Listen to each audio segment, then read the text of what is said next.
You are listening to Fika with Vicky on United Public Radio, 107.7 and 105.3 from New Orleans.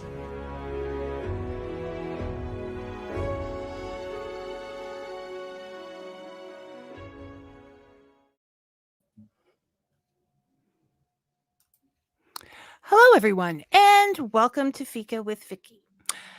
Our returning guests, high strangeness researcher Michelle Desrochers, and the author of the Vampyre Tales, Wayne Mallows, who should be along momentarily, and me, your host, Vicky Benison. Michelle has brought her love of history, architecture, travel, mysterious things, and research to many media platforms, including the ever popular The Outer Realm with Michelle Desrochers and Amelia Pisano right here on UPN. Wayne has used his own similar interests in writing, creating characters and props, and restoring historic homes. Sharing these interests has created a friendship between us over the years, as passions always do. Today we're focusing on vampires, the lore, the revolution of revolution. I hope they don't revolt because we'll be in trouble. Its evolution and roots, even traveling to Romania. Sorry, I have Bulgaria on my mind. To Romania vicariously through Michelle. I'm looking forward to this one. Thanks so very much. Very much, Michelle and Wayne, and welcome to Fika. You're welcome. Wayne is just fighting with his computer, apparently, so he might be a bit, but maybe we should be doing this show on AI. I know. Technology. Oh my gosh. I'm just like, okay. I can't do tech and the smiling face right now. Well, I will start with you. Because you're here. That's helpful. Right. But first, Heidi, Kathy, and I'll say hello and this morning. And thank you for watching. Michelle, for those who may not know what exactly, good morning, Robin, as well. What high strangeness encompasses. Could you please give them an idea? Oh, high strangeness is a whole boatload of fun wrapped up into one beautiful, crazy package. Essentially, it's anything deemed, shall we say, out of this world, perhaps not necessarily explained, things that are not everyday occurrences, such as cryptozoology, paranormal, ufology, anything that's out there, even ancient history. You know, like I always like to use the examples of the Grand Canyon. And there's an area there that is off limits and monitored by the U.S. military because they have found Egyptian artifacts and stuff such inside. It's crazy stuff. So, you know, that's highly strange because you're not allowed near it. And why is it there? Well, also in his, but you know. Oh, look, yay!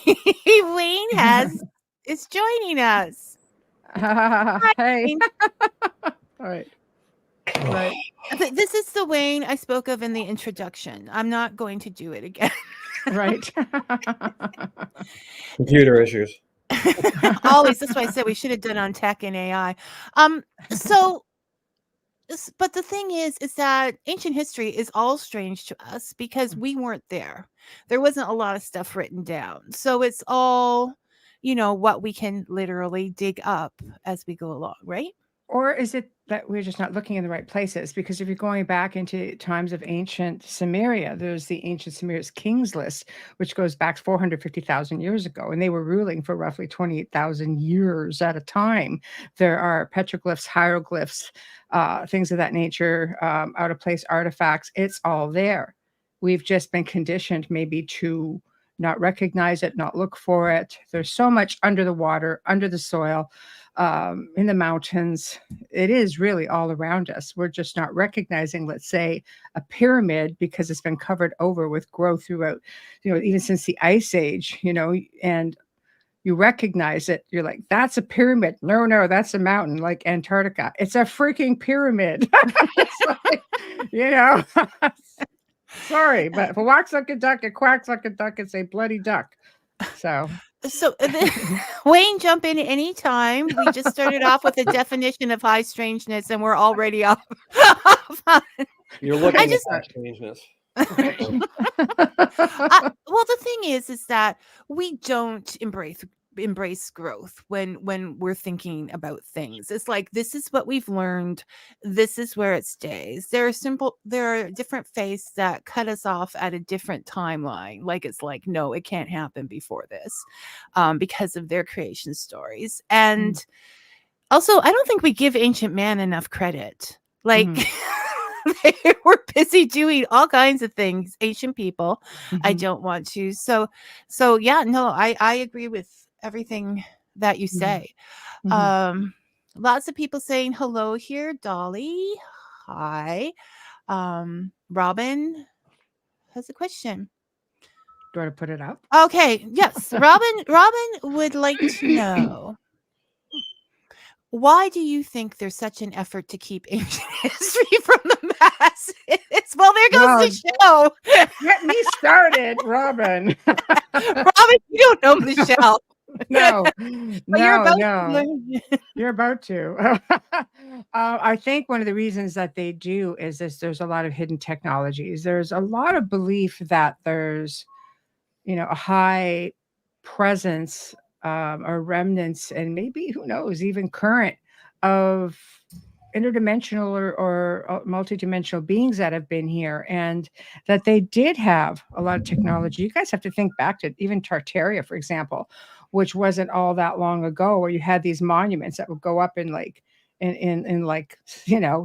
3 months, and the gone within a month, all for the world fairs, etc. There was technology that you would have these large air ships that would come in, and these large rods that would come out of these buildings, and they would power them up that way. Like, there's just technology there that is meant to not be shared with us. A lot of Nikola Tesla's technology. But if you're going back even farther, we're not the first kick of the can. There were races here. Atlantis, a lot of people believe Atlantis was an island, and there are more hardcore research that believe that they were sort of all over the world, and that there's a lot of that technology hidden. There's so much to it. It's a whole other show. It really is. And I'm happy to come back and do it anytime. Anytime, you are welcome, Michelle. Thank you. And Wayne as well. So, coming back to vampires, I gave Robin permission to go off topic because he was always asking, I know it's off topic. I'm like, we have no topic, but just work with me today, Robin. Okay. So what drew you to vampires, Michelle and Wayne? What was your first interest in them? Wayne, go first. You go Oh, first. you go ahead. I've been yapping the whole time. You go first. Wayne, go first. Okay.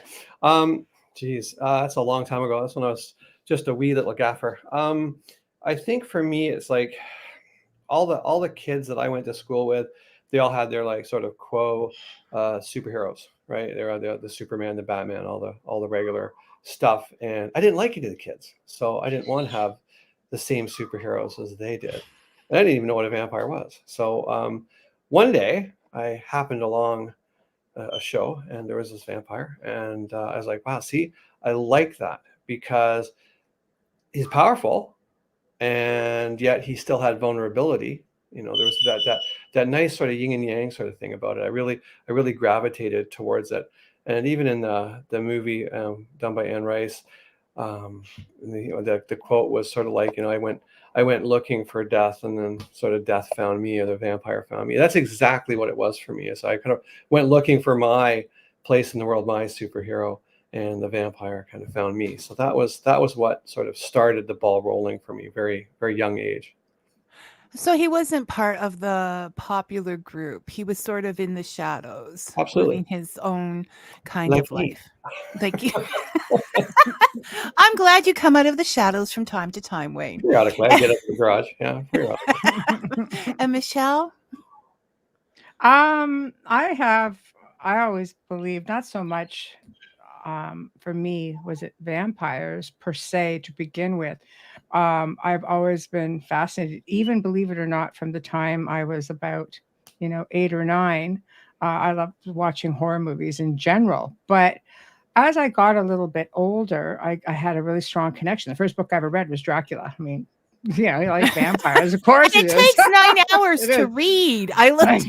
I know, and I'm a proud owner of a first edition, so I'm really really I really cherish it a lot because I enjoyed the book, and from that point on, even from the time I was like 13, I started doing research, going to the library back then. No internet, aging myself a bit, but you know, so so anyway, I started getting more into Vlad Tepes and getting to understand and trying to get past a lot of the rhetoric that was there. But I think at that point, I grew up in an age of vampire movies. Dracula had been redone so many times with so many actors, and there was always a Bride of Dracula. There was always spin-offs. And so for me, the allure was there. And it's just from that point, I ended up with my urge to need to go to Romania. And what is this land beyond the forest? Where is it? What is it about? Where? So, so I was just grateful to grow up in a time where, these movies were on all the time, and it just really kept piquing my interest. Sunday afternoon movies. I think they were all the horror movies and all because I mean we Yeah. didn't have VCRs at that time, videos. It was you See, watch it when it's on there.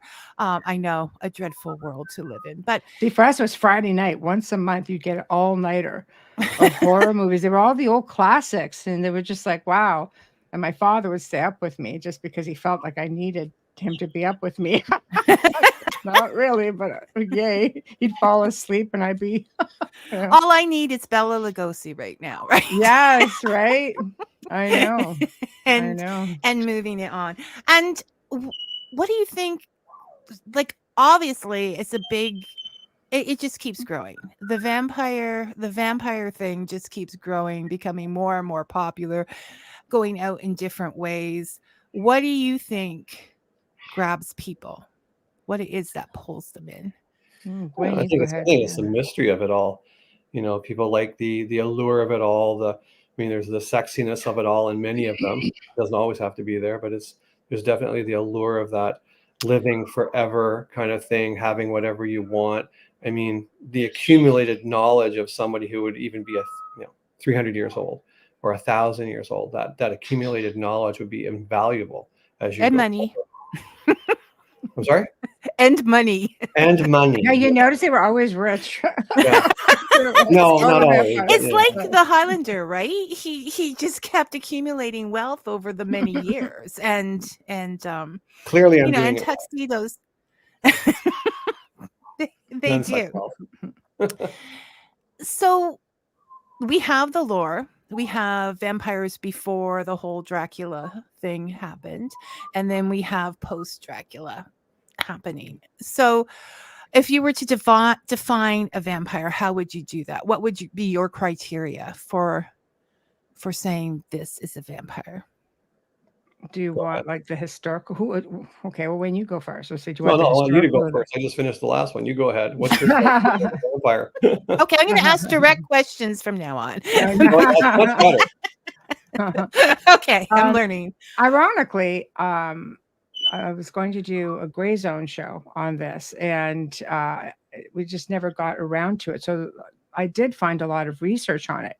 And some of the oldest and most prevalent, they're said to be in mythology, one of the oldest and most prevalent creatures, literally, in the world of mythology. And the origins remained unknown for like thousands of years. But it only states that a vampire can make another vampire. So who created the first vampire, right? Well, I mean, you got to think, where is this? I personally think they're a race of extraterrestrial beings, but don't shoot the messenger. I've actually found stuff on it, but allegedly it all began in the Mediterranean with an Italian man named Ambrosio, who traveled to Delhi, Greece. Legend states that he was cursed by the god Apollo and told him that his skin would burn should it touch sunlight, and that he then proceeded to gamble his soul away to Hades, god of the underworld. And then Apollo's sister went on to curse him. It's like, it just goes on and on and on. This guy's been cursed to no end. Sounds like And me. yeah, right? Maybe you're like, Yes, but he Ambrosio. made poor I life know. choices. I Okay, know. obviously he made poor I life. know. Not you. You Him. never know. You never know. But where it gets weird is there's a whole line of mythology that is attached, to this, like right down to, how children were born and stillborns. If a baby was born with teeth, for example, or a stillborn, a bat would fly over the corpse. This was a Romanian thing.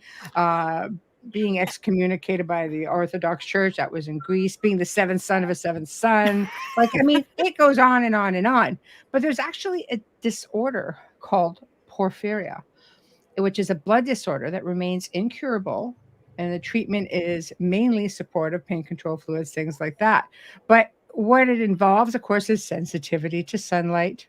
You can end up with fangs, right? Fangs.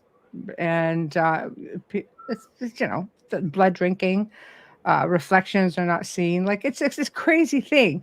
And it goes on like way back. So there's a whole lot on this. I mean, there's stuff being found thousands of years ago beyond the mythology.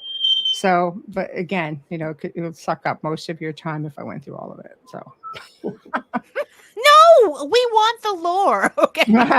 We do stories. I mean, in my investigations, and then they go through. So in the original, there wasn't the magic. They didn't have magic like hypnotizing us. They didn't have they could cross doorways. They could do but the only thing that stuck was the garlic thing, or anything that has a pungent odor, which would keep any of us away. And the holy objects, because they fight any kind of evil in general. But what I wanted to ask Wayne is, in your series, the dark origins, where do you think you moved away or stayed with the traditional, all the stuff I just said wasn't but the classic vampire as we know it? I moved away from it. As I say before, it's like, I think the danger of creating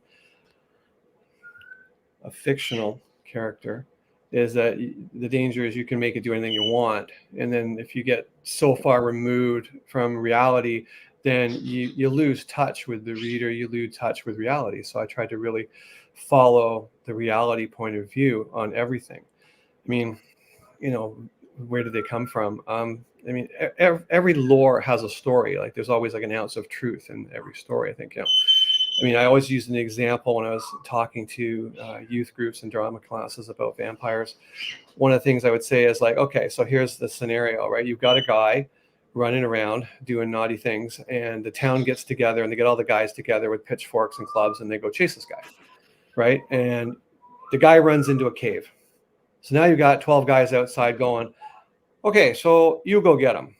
No, you go get him, right? So now you're having this talk outside the cave.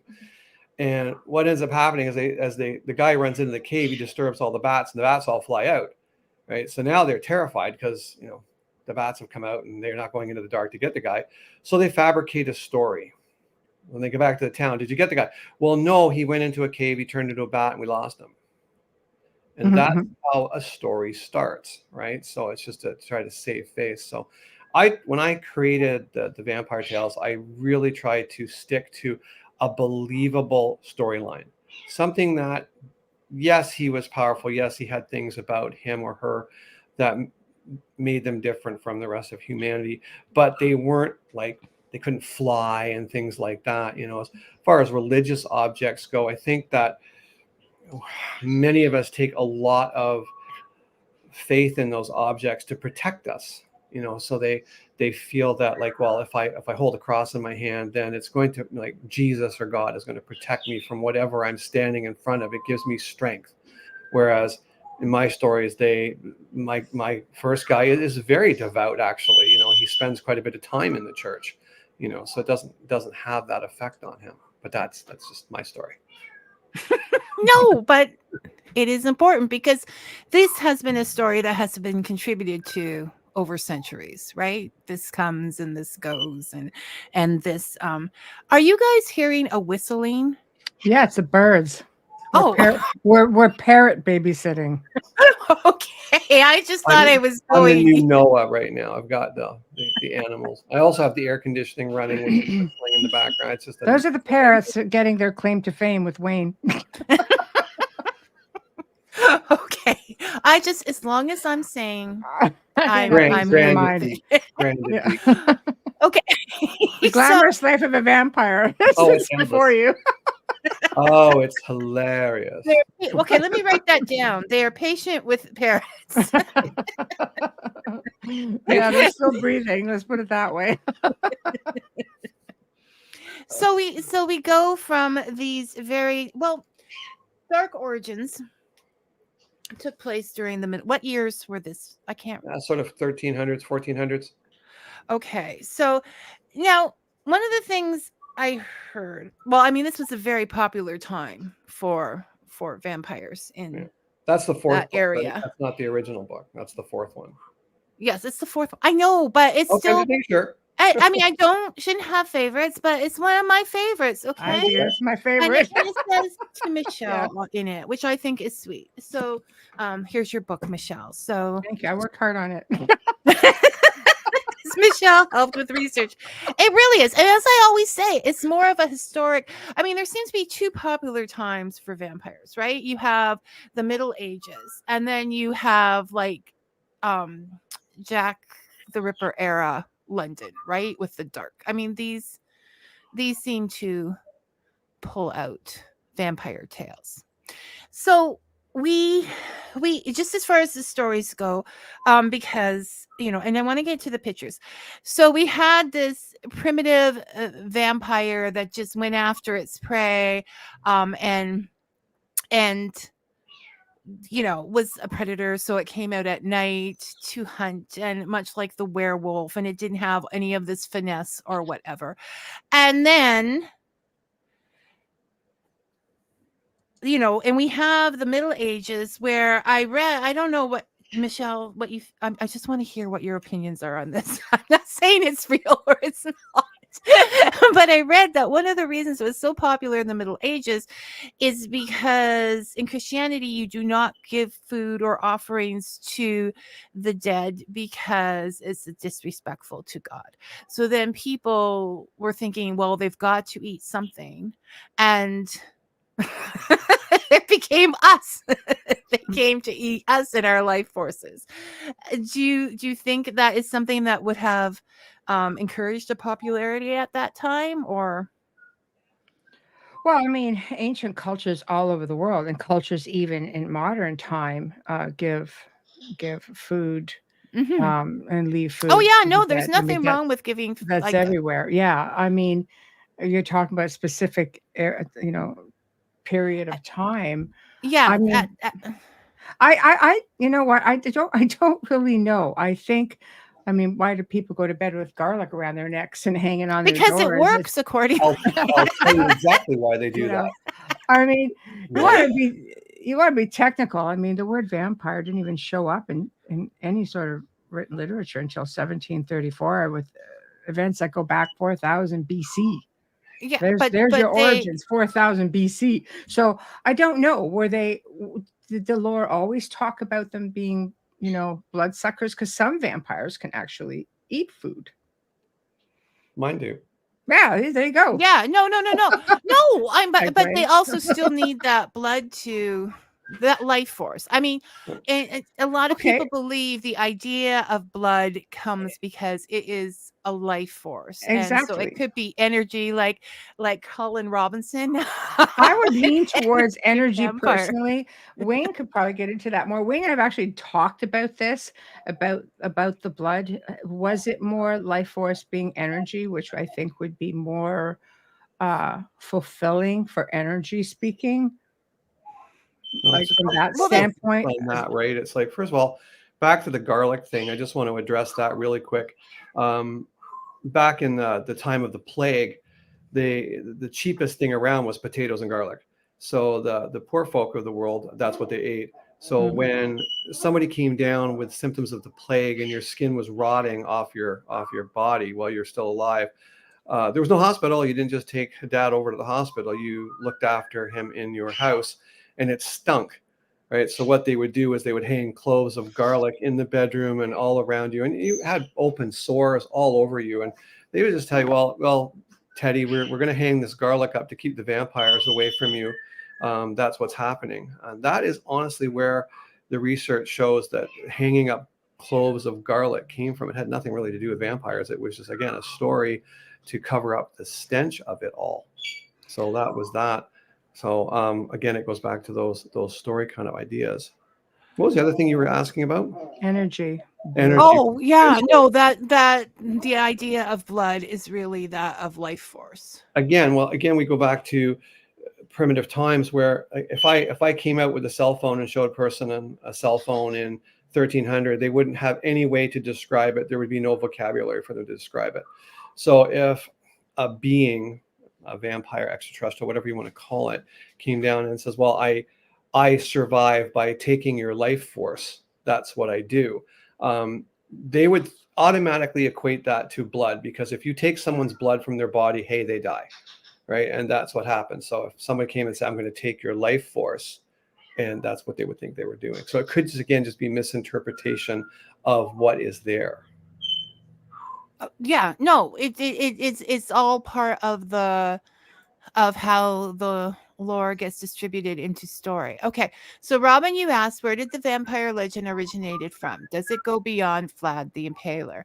And I think we covered that. we've definitely answered that question.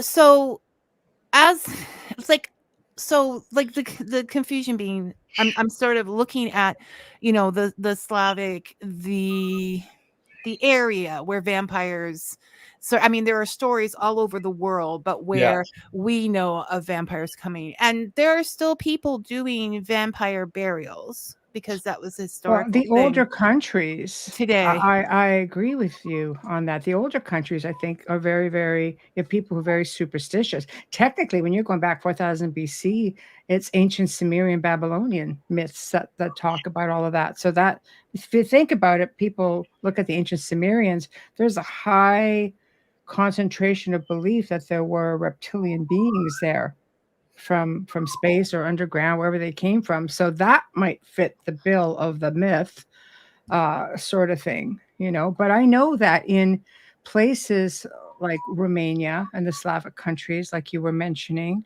there is a really high level of superstition still. Yeah, no, there's still burials happening. Like in the museums, they had exhibits in Bulgaria of vampire burials as part of their history, as part of the lore of the country. But even he was surprised that this was still happening. Right. So Dolly says fear governs responses to illness these people had to deal with. The disease was an autoimmune syndrome. People then went to natural antibiotics to make better. Okay. So I'm looking back to what Michelle said about being sick. Yeah. And I mean, again, you look at weird things and superstitions and stuff. Somebody dies in a village and then all your sheep die. Well, that's a coincidence, but hey, there's a connection. So they go and dig up Uncle Ted, and they weren't used to decomposition and digging up bodies and what happens. And well, you know what? The hair still grows, and then your gums recede, so you got these fangs, and blood gurgles up from your stomach into your mouth. It looks fresh. All of a sudden, you've got The Walking Dead happening, right? So this is how all that came from. Yeah, Well, I think that's a lot of it is generation too. And I'll give one quick example. When I was in Egypt, I was asking about the Curse of King Tut. I had two different guides. One was an older man, and I had just been to the museum. I got to see the whole thing at home and at the Cairo Museum. And the older generation would say, "Oh no, there's this bad curse, and you have to be careful." The younger generation, he looked at me and he started to laugh because I wanted to get the view of both. And he just right, said, right. "Well, the older generation liked to believe it was a thing," but then he went on to with the more logical explanations. So I think the mindset plays a huge role in all of this lore. No, Well, it definitely does. exactly. It does. It's not knowing. I mean, what is stories are explanations for things we don't have yet. Right. So I It's mean, true. I mean, you're from the not. very first story by the fire. Mm. So when we talk about the stake in the heart and things, shallower graves or farm implements, which Mm. sort of made me laugh because I see the villagers heading for the castle with all Right. their farm implements. But Mm. farm implements will fix that corpse to the coffin, so it's less likely to get moved around by animals and things Mhm. taking it away. So the movement, the bloating, all of those things they had no understanding of, Mm. and so it sort of went from there. So as the story progresses throughout history, then we have what's his name? I wrote down Polderry. I think that is how you say it. Vicky, you had this all worked. Okay. Polderry took the challenge out with the Shelleys and Lord Byron to write a ghost story and wrote the Vampire. And then Bram Stoker at a perfect time. I mean, there were other stories that were starting to come out during You that had time as the Nosferatu as lore well. came out. Yeah. Yeah. Even Leo Tolstoy's cousin wrote Mhm. one, which I had no idea. So then he took all of this together and at perfect timing wrote Dracula. And that's where we get into the tuxedos and the magic and all of that sexy stuff, which has led to so many vampire vampire slash werewolves erotica out there, as well as mysteries, as well as yours, which I consider more of a historical tale than a horrific tale. Well, it's historical fiction. Wayne, because which is why I mean there's a lot of historical research done in there. So we have Brahms Dracula, and we're headed for Romania, which is the accent that we've all got used to in those late night or Sunday afternoon movies. Mm. Michelle, do you want to take? Take pictures? Is that what you want? Well, we can What go do you through want to his talk about? history Um, as we go, and if you want to, I'm just gonna check. well,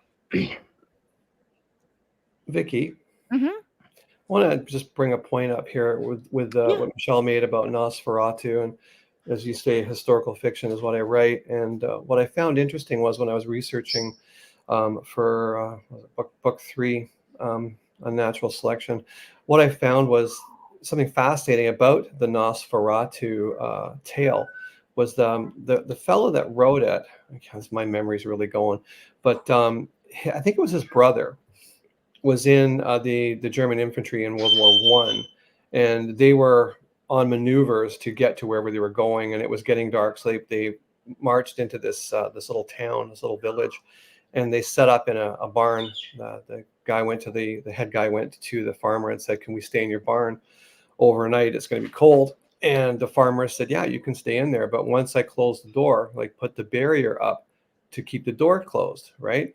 Because there's things in the woods." And they laughed. They just said, "Well, it's just like we don't care. We have guns. If anything comes around, shoot it."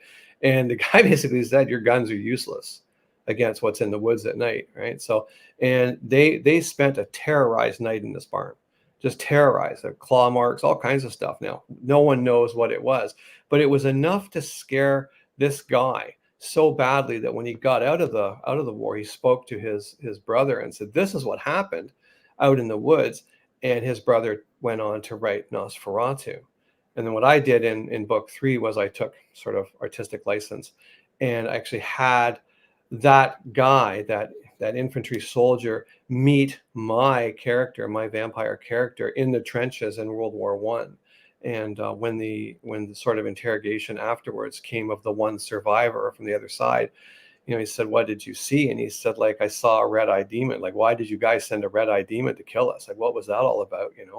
And when the commanding officer went to talk to my guy about what he saw, he said he doesn't remember anything, but he did ask what the name of the soldier was. He goes, "Oh, he's a young kid. Like, why do you care?" He goes, "I don't know. It just seems sad. He's a young guy, right?"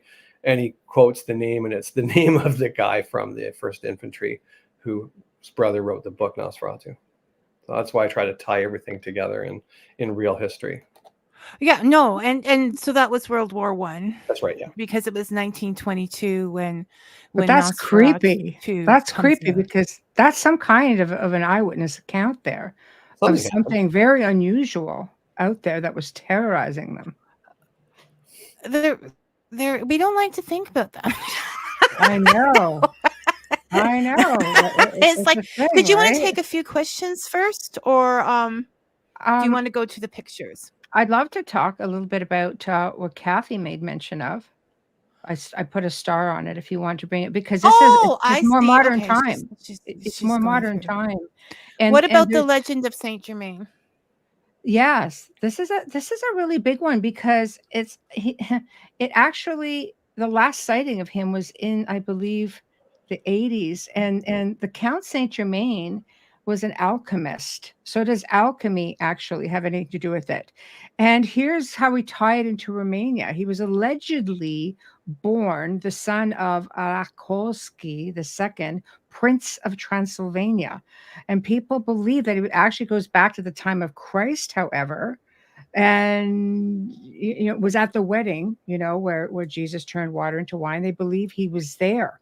He believes that he had been present during the Council of Nicaea in 325 AD. He appeared many times through history, with the most recent being in the 1970s, but always appears as a 45-year-old man. So he traveled in upscale circles back in 1742 with people like Casanova, Madame de Pompadour, King Louis XV, Catherine the Great. I mean, it goes on and on and on. Very refined, many languages. That talks a little bit about, what we were talking about with respects to fitting the bill, I guess, of what we're used to seeing. He's linked to secret societies such as the Rosicrucians, Freemasons, Illuminati, Order of the Templars, Knights of Light, Society of the Assistic Brothers. Now, the Knights of Light, I thought I read something about that at one point, some connection to Romania. But, allegedly, it went on and on and on. And after he disappeared in 1972, his most recent appearance was 1972, but he ended up in New Orleans, hometown of United Public Radio, and allegedly lived in Louisiana going back to 1902.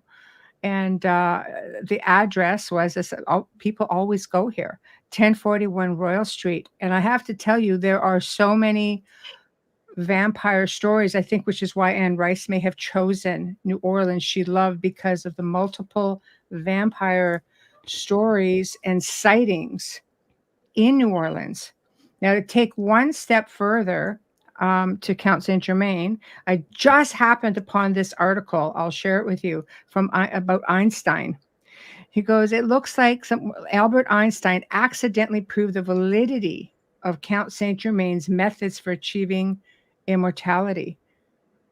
So he actually proved it. I know. And then it gets into this mathematical equation that comes out, which echoes the scientific echo of the Hermetic principle, as above, so below. But the key lies in his discovery that energy cannot be created or destroyed, only transformed.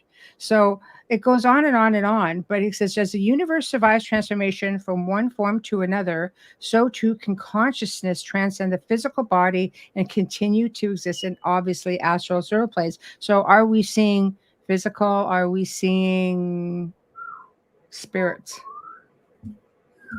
Ghosts? I That don't is know. the question. Okay, people, look up Saint Germain for I know. further research. Right. Okay, so now where would you like to go? Wherever you want. Okay.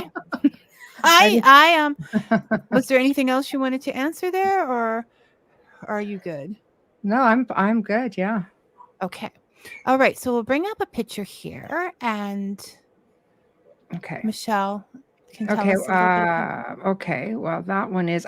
I'm going to just play around with this for one bit because this is in my album, and I don't want to have people in it. So I had a different one altogether up here.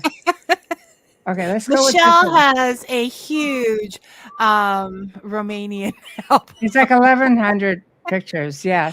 So So well, this is oh, when I go ahead. visited July 13th, and of course my friends who I was with up until August 29th. I mean, I still get pictures that I added to the album, so that's why there's a recent date on there.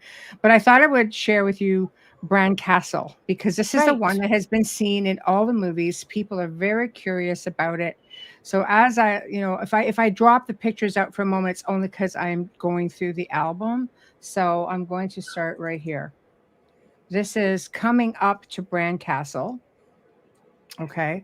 And I'll go forward. Okay, that's looking down from that trail. So as we come up, we start getting, this is what comes up the hill. So we see the large cross. Mm-hmm. So what people don't realize, sorry, let me just sort of get through some of this. This is the entrance in.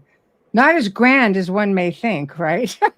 So, but it's believed that Dracula, like this is sort of like a border castle, and it's believed that he never even spent a night here. Like they can't really prove that he ever actually spent a night here. So it sort of makes you wonder then why the allure. You go in there, there's stuff all over the place, pertaining to Dracula. Comes around the side a little bit. But I really just wanted to give people a little bit of a glimpse of this incredible castle surrounded by the Carpathians, looking down. I mean, it is beautiful. Romania is probably one of the last European countries that is, it started being forested when we were there. And I know even now, King Charles now, who is a direct descendant of Vlad, it fights very hard to try to preserve the wildlife in the forests here in Romania. So as you can Because see, it's because quite it is, beautiful. yes, from the pictures it's beautiful, and looking at them earlier, that's one of the things I wanted to ask you. Do you think that landscape, that atmosphere contributes to lore in different areas? Like there is a richness coming out of Romania with lore, and it is so beautiful, misty, foresty. Do you think that contributes to it, or it's just Oh, people heck yeah. talking? Heck yeah. You just have to go to the haunted forest for that. It's I think your mind can run away. You can run away with you for sure. Or from you. It's you get into some of these dense places and you look at this castle stemming out into the shadows. Even like Bram Stoker, who has never been to Romania, the way he envisioned it and the way he wrote the story, um, you could put yourself there. And there's whole tours. Stoker does whole tours on the places named in the book. But even when you read, Wayne's book, Dark Origins, the way he describes it, when we talked about that, and I explained to him what it felt like to be within the mountains and to be like the intensity of that, like they come alive. And being in Hoyabatsu forest, it definitely did. It it felt like it was alive. And I mean, in many ways it is, because, you know, I sort of had my rear end almost pretty much handed to me that night. So there's definitely something to the lore. Sorry, I just want to get over here. So landscape and atmosphere does make a difference to all the It writers out does. there. Yes, it absolutely does. It absolutely does. I think it has everything to just, I don't know. I think it is part of, you know, why does, if you go see a play and you're just listening to the words, it's not going to have the same impact if you're not looking at the background. You know, I walk through No, places. but it Yeah. does create, like I said, Jack the Ripper era England. Like there Yeah. are times and places that vampires, Louisiana, New Mhm. Orleans. Mhm. There are times and places where vampires are more popular. Right. So Right. it I'm just getting another picture. yeah, Sorry. no, we can talk as we can continue. Kind of As like, it's Michelle kind of is like looking our for house. pictures. It's kind of like our house. I won't lie. Okay, here we go. um, I look at some of these pictures and it's like, people often ask me, where do I get inspiration? Because they've seen some of the photos I've posted of some of the pieces Interiors. that we have, the Yeah. interiors. Exactly. This is the inspiration, because much of our furniture is like this. I can see that in your other home, like the Yeah. chairs and things, most Yeah. definitely. Yes, Yeah, yes. it's all still there. Oh, I have to share this for one quick minute. This is Tico. And back during this time, Tico, this little bear, was called Tico Travels, and he was a bear for autism.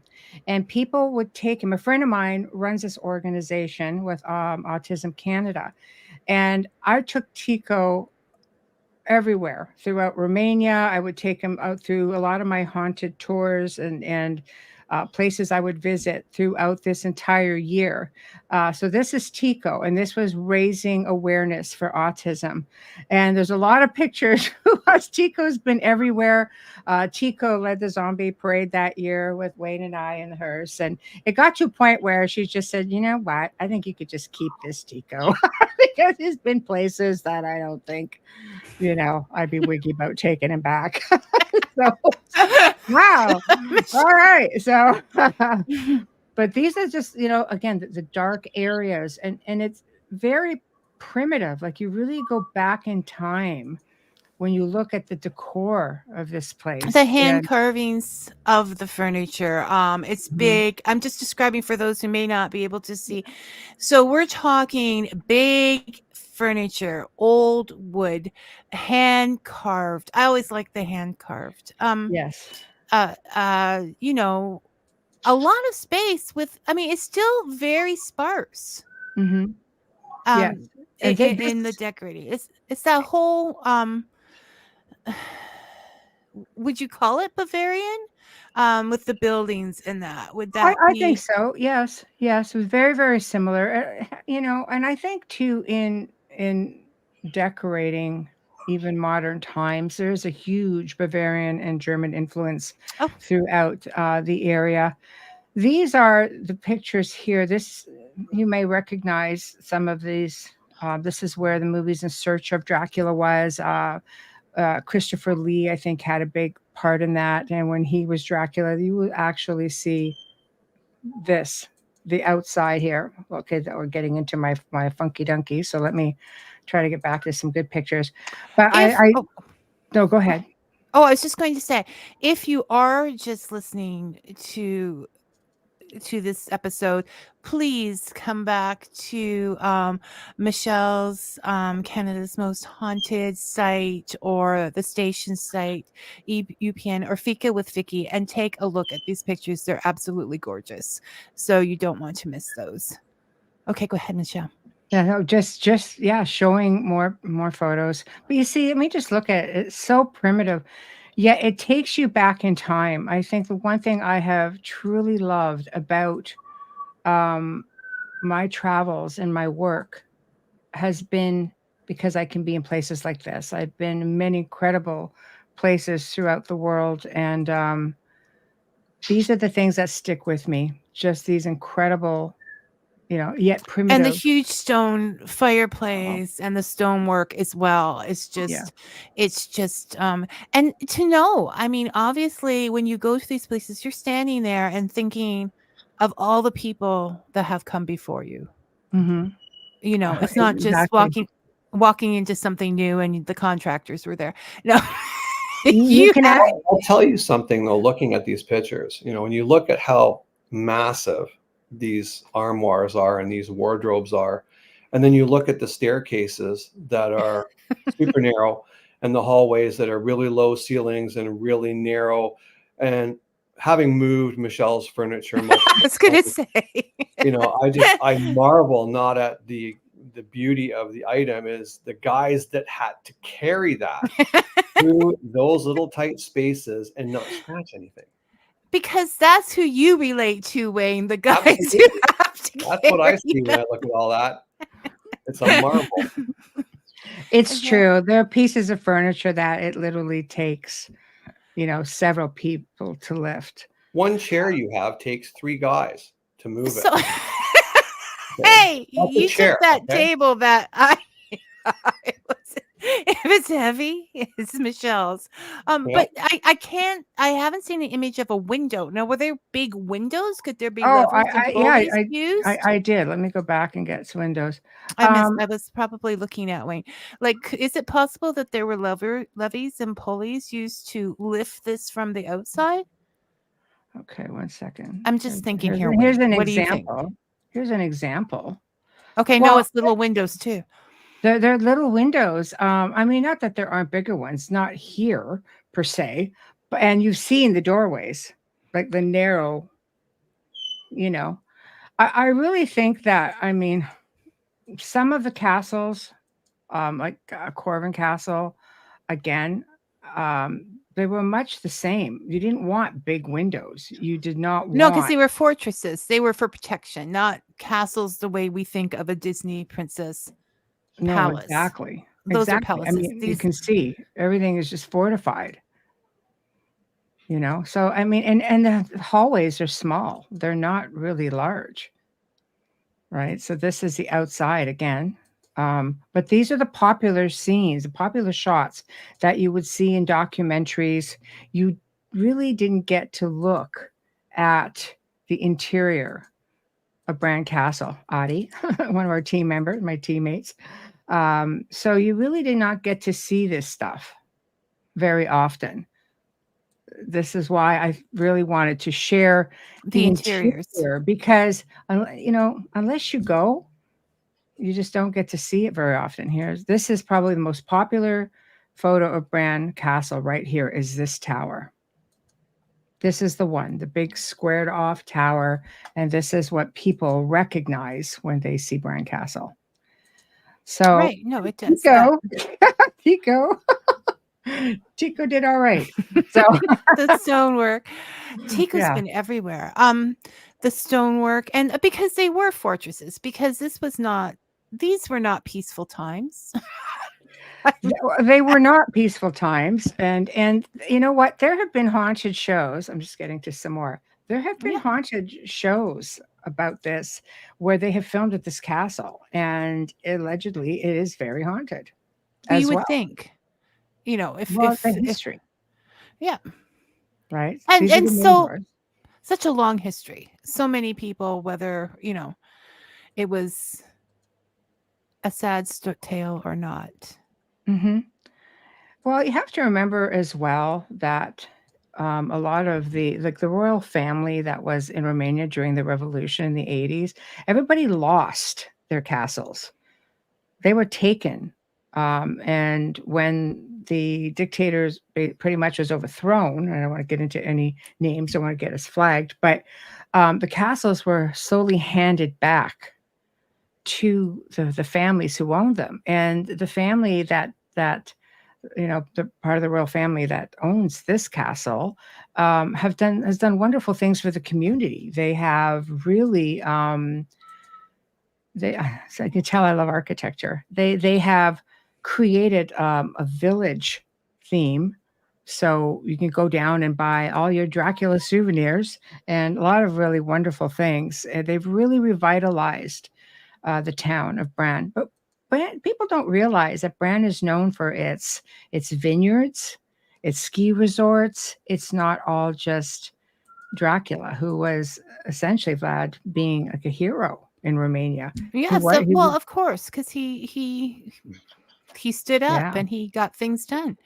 That's the thing. When Romania opened up again, it was ripe for tourism because everybody around the world was, Dracula, werewolves, all of that. So Right. it would be a great economic boost to the area, and that's probably why people, he didn't spend time here or whatever. But it's like the Mhm. whole Robin Hood legend or King Arthur or what have you. Mhm. Everybody wants to lay claim to where they were because Mhm. then you get tourism, right? Yes. Yes. No, exactly. But It's that's what not it's all about historic about. correctness, Wayne. Well, I just came back with like t-shirts and wine. But they I all had wanted to know, you showed that one picture where you had a gift bag from I think it was Corvin Castle. Yes. And I'm yes. like, what's in the Everybody gift bag, asked me Michelle? about that. I'm like, look at this beautiful castle behind me. What's in the bag? I'm curious about the little things. They were prints of the castle. Different prints. They're easy to travel with because they're Mhm. very small. And we were there for like almost 3 weeks, so I had a lot of stuff to buy. I ended up buying luggage to come back with. I'm not surprised. I know. I'm surprised no furniture got sent. Did furniture get sent home? No, not on that trip. Did you want it to? Yes, all of it. But yes, but there are prints that were done by various artisans back there. So yeah, there's so much to see. But that was essentially Bran Castle. So that's the interior for those curiosity seekers. So I had them listed on my Facebook for a long time, and then I just took off a lot of my personal photos, but those all would have been there. So they were up for probably a few years for people to see and share up. Yeah, no, thank you for sharing because I mean, if you want to share more, Oh, feel free. Yeah. Where Okay. Sure. The boss says I can go overtime. So Right. Okay. Yes, this is true. This is very true. Okay. so she gets to do whatever makes her happy. We'll come to Hundora then. How about that? Castle Corvin. This is the one, they call it the fairy tale castle. It's been in all kinds of movies. It's been in all kinds of the paranormal shows. I'll see if I can hold on here. Again, trying to keep people's personal images out. So this is it coming up to it. Wait a minute, where'd I go? Come on. Okay, there we go. There we go. So this is one that you see in a lot of programs. It is. Corvin. It really is because it's very picturesque. It's just a beautiful, to me, piece of architecture. And as you can see, I go brain dead over castles and towers and things like that. And this is, the surrounding areas around it. These here are like our gift shops and such. So these are all original buildings that they've incorporated into this, what it would have been at the time, people living there who maybe worked in the castle and so on. But just beautiful. And it was under restoration while we were there. Lots of different parts of it were there. Also haunted.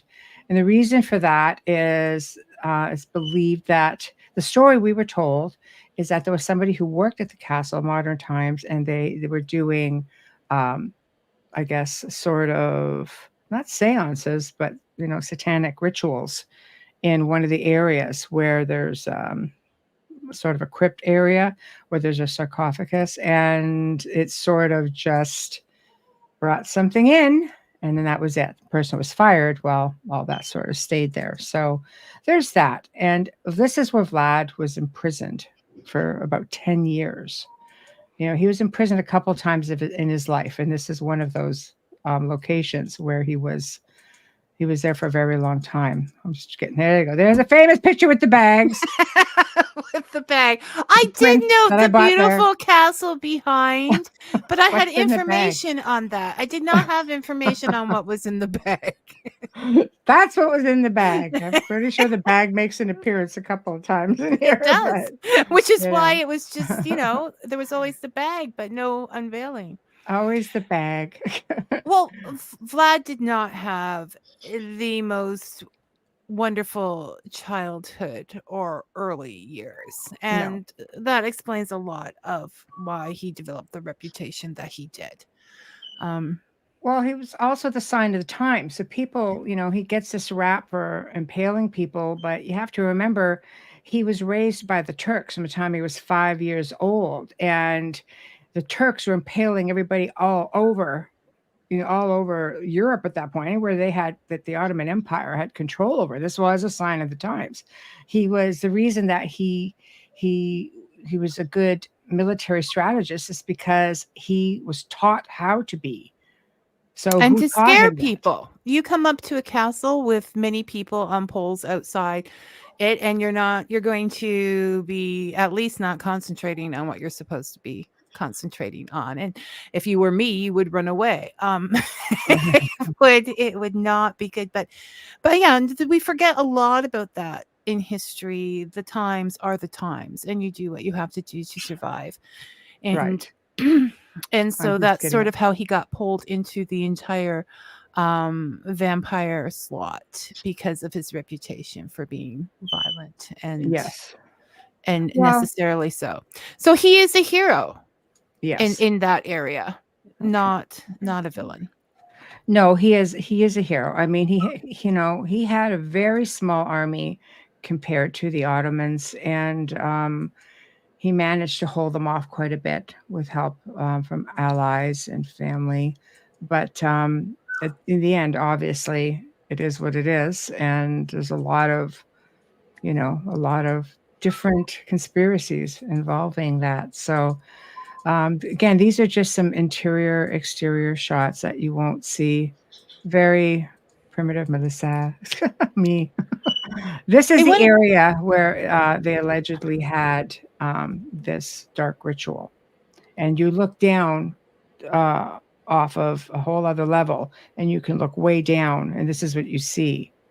So this is where it happened. See, I would kill for a chair like that. See, she's shopping.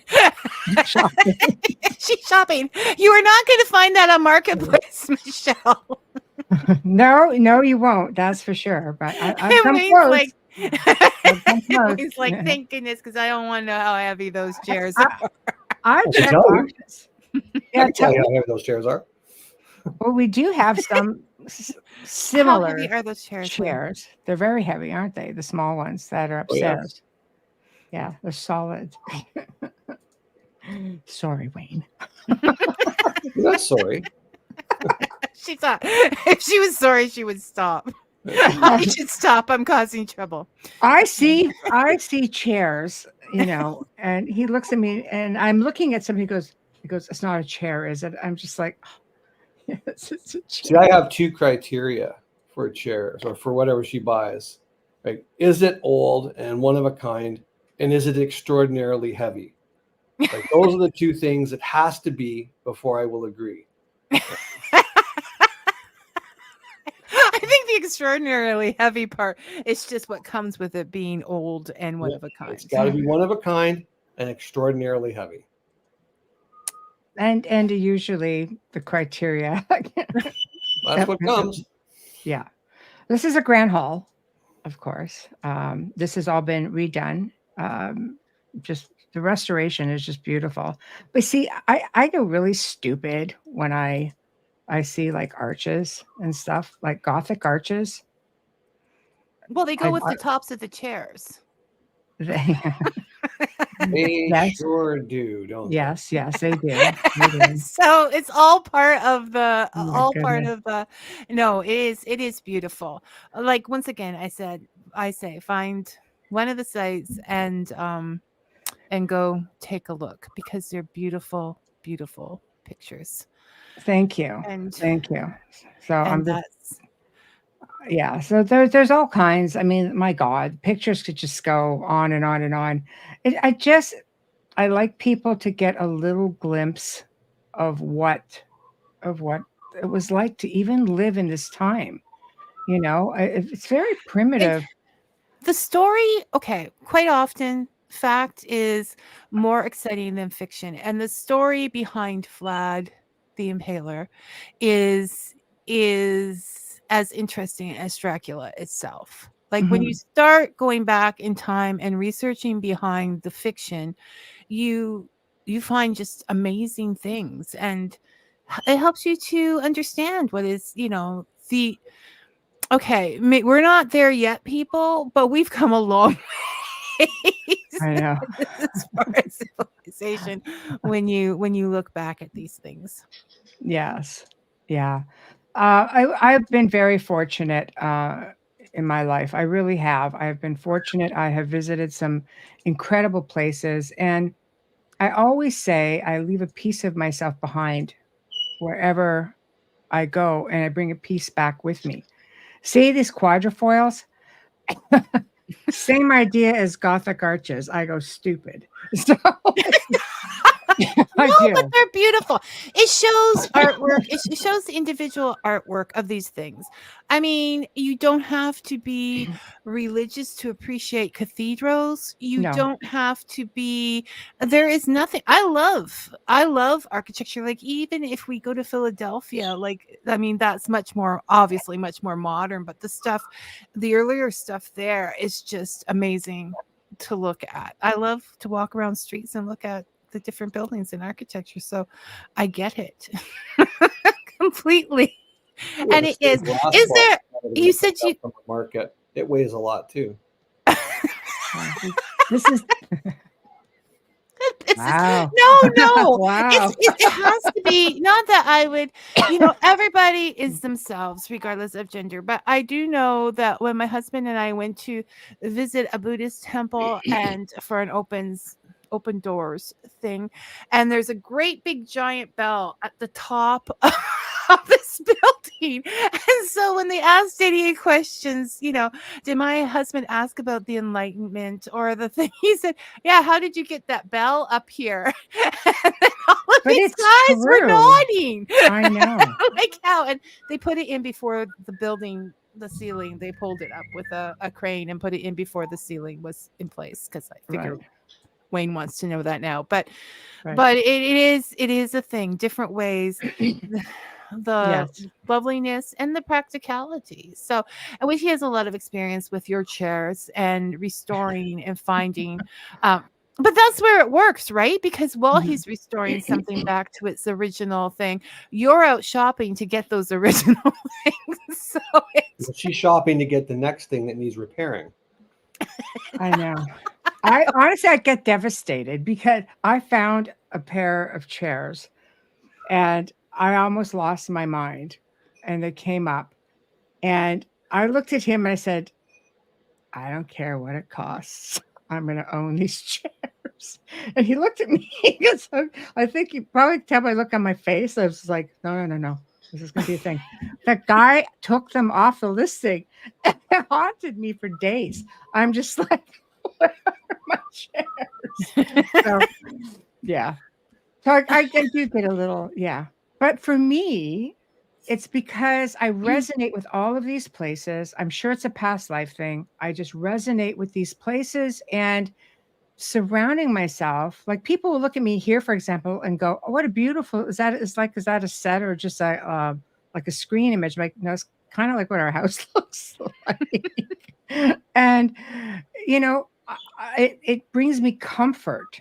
Like when I look at them, I look at the workmanship, but I resonate so strongly with that type of furniture or just having it in my space. It's as close as I can get to it. I hear you, Michelle. I'm not sure, Wayne. Dave says, Vicky, you It's are just like, stirring the pot. I don't mean to be stirring the pot. It just happened. It was an I think the pot was a already good stirring sport. with a magical spoon. And Yeah. you're just accusing me of Oh, holding I on. know. He's a really good sport. No, it's not.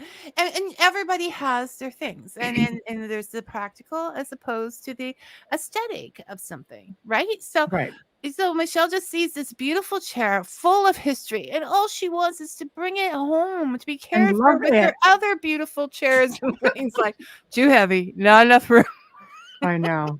Well, there's two things that happen when it comes down to that sort of thing. There's the me, and then there's the Michelle. So there's the me who is trying desperately hard not to damage anything when we're moving something, and she'll hear like a little like that, and she'll be like, "What was that? What'd you do?" I'm like, "That's okay. It's okay. It was my elbow. Don't worry about it. It's fine. It's good." And then it's all in position, and she'll be moving something around. She'll walk through it. I'll hear this, boom, like that, and I look at her, and she looks at me. I'm like, "Oh, glad that wasn't me." And that is the difference. So I mean, I'm wrong.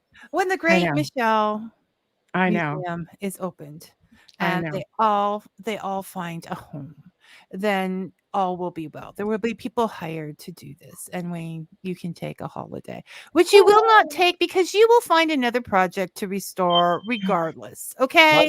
Much like how the vampire finds me, the project will find me. Oh, you go Even looking if for I the don't want project. it, it finds I me. don't think the project The finds project you. finds You me. go I moved looking into this for it. place. There was no projects. Now I have 7. Michelle. Yes. What do you want from me? So vampires. Yes. So Dracula came in, and we have this debonair, the sexy, rich guy happening out there. And they seem to be getting more and more sexy as we go along. Mhm. Is there I any know. explanation for this, do you think? Or is just Wow. Have you this seen the cover of Dark Origins? once Whose again idea do you think that was? a favorite vampire in here for It's marketing. It's marketing. It's all marketing. It's like, if you've got some, ugly looking dude, and everybody can relate to that dude. Nobody wants to go pay $15 to see their own life unfolding in front of a screen. I mean, back in the day when they started filming the vampire stuff, when they first did the bite, they were like, "Ooh, no. It's got to be pretty. We're going to make 2 little tiny holes in the neck because you know why? We don't want to upset the female viewers." well, And that's also exactly what came down. but also, yeah, no, it has to be clean and it has to be Yeah. sexual. But also, if you actually bit down on someone with human teeth, you could make them very sick. And Mhm. drinking too much blood can make you very sick. Not that I know this from experience. This is just Not what Dave says. what's that? Not what Dave says. Well, this is what I'm not Dave's saying like, keep me everything out of I- it. You're just researching as you go along. I'm just researching as I go along, Wayne. I don't want to cause any. I mean, if you were in a hurry, like I always go back to the logic of it all, right? If you're a predator and you've got to make a kill and get a pint or a liter of blood, whatever, out of somebody's body in a hurry before somebody comes along, you are not going to make 2 pinpricks. You're just not. You're built differently. Your mouth would be different. Your teeth would be different. You would remove a large chunk of that flesh and get it out of the way so that the blood would pour easily. And As we imagine a that's werewolf what I do. attack to be, Yeah. it would be the same kind of thing. Yeah, it's vicious and it's quick and it's over.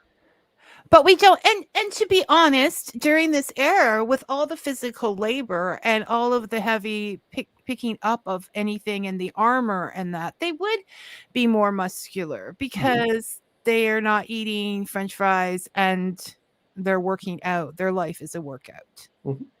But I would like to say to the author, much like Outlander, where there is a Jamie Fraser that is a woman writing his lines and his sensitivities, but you did this as you, Wayne.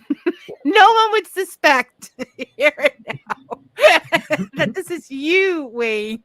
Yeah. You wrote that, and so I highly suggest these books. If you're in the area, you can meet him somewhere to get them or order them through the mail. Is that where we're still at, Wayne? Yeah, that's where we're at. That's where we're going. Well, Yeah. I think this has been a great introduction into this subject. Like, there's so much. Where do you go? And what Can do I you leave guys off think? with one thing? Yeah, no, you do whatever you want. I'm just Vampires in the New World. There was a case. This one has been on quite a few shows. Her name was Mercy Brown. right. And she was known as New England's last vampire, which is located in Exeter, Rhode Island. This was, I think, 1892 when she died. She was 19, of consumption and tuberculosis.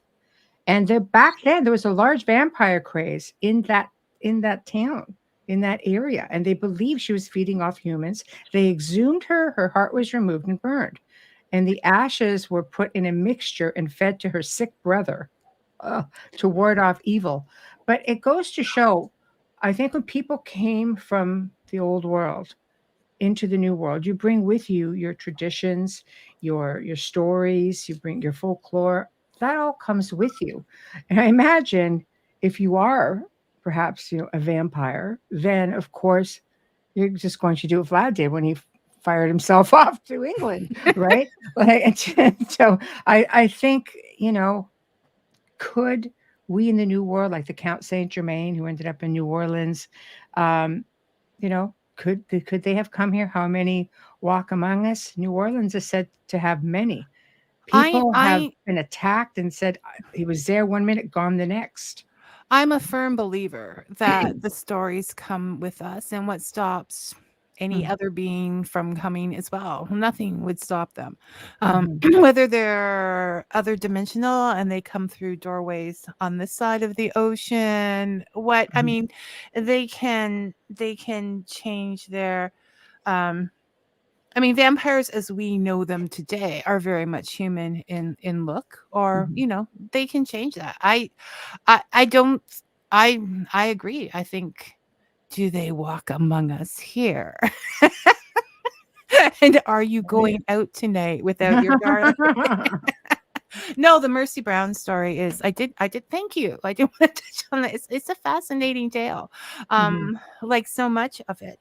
So there's a lot to begin with here. There's a lot of places for people to go and research some bases behind the lore that we have, why it would happen.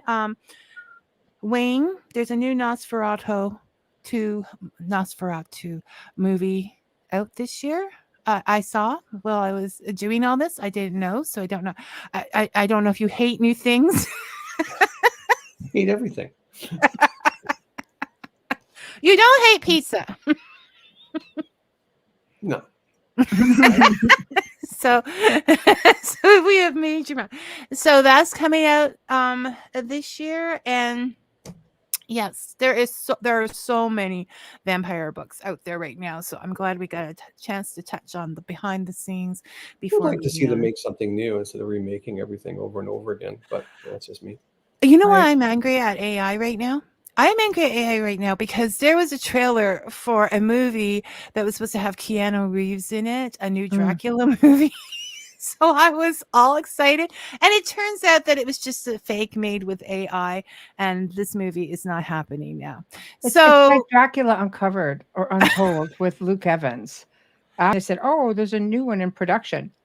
Yay. Because I love it when they, like Bram Stoker's Dracula, when they merged some of the past and the history in with the lore and the part of what the book says, and they keep coming back and forth. I love that. Well, more so, like, what was the latest one? I can't remember. The actor was on the last Lord of the Rings, and he's been on a few things. But that one definitely had Vlad the Impaler as Dracula. Like, they showed the transitions, like when his wife was dumped from the tower, he just put it all in and became a vampire. And I think any good husband would do that. Was Luke Evans. Yes. Evans. Oh, okay. That's Luke Evans. Yes. Okay. But that's what I mean. I couldn't remember that. That was excellent. But it was about Vlad. right? It was a story of Vlad, and then he just sort of did this crossover. There's a lot of stuff there that you can go into a whole other direction. It is crazy stuff. It was. I'm sorry, because I didn't know the actress in that, and I always think you look at much cheaper things than I do, Michelle. Always. This came on, and this was on Netflix, and I happened to catch it, but I couldn't remember the name. So yes, I agree. And that is, I was going to look it up too before this. That was a good portrayal. Well I done. think I liked it. Okay, so thank you very much. We're going to say Pleasure. goodbye. I don't want to. I hope you had a good time, Wayne. Always. That's Wayne having a good time. It's true, people. It's true. Okay, Take it personal. It's just me. and thank you so much for all the comments and everything. There was just a ton to get to. So thanks, guys. Thank you Take for care, having us. and we'll talk again real soon. Okay, Michelle, come back in a couple of weeks or whatever if you want to go down. I can't even remember what that was, but there was another topic. I'll go back and watch. Ancient civilizations. Yeah. That's it. That's it. Yes. Take care, guys. All right. Bye. Bye-bye. And Michelle's still there. I thought okay. Okay, she's back. She's back. I'm hitting this remove. I'm not that I want to remove you. It's just all right. That's what we normally do now. Next week, Daniela Samini will be back to finish the conversation we didn't finish 2 weeks ago. Until then, may your coffee be hot and your story sweet. Thanks for listening, everyone.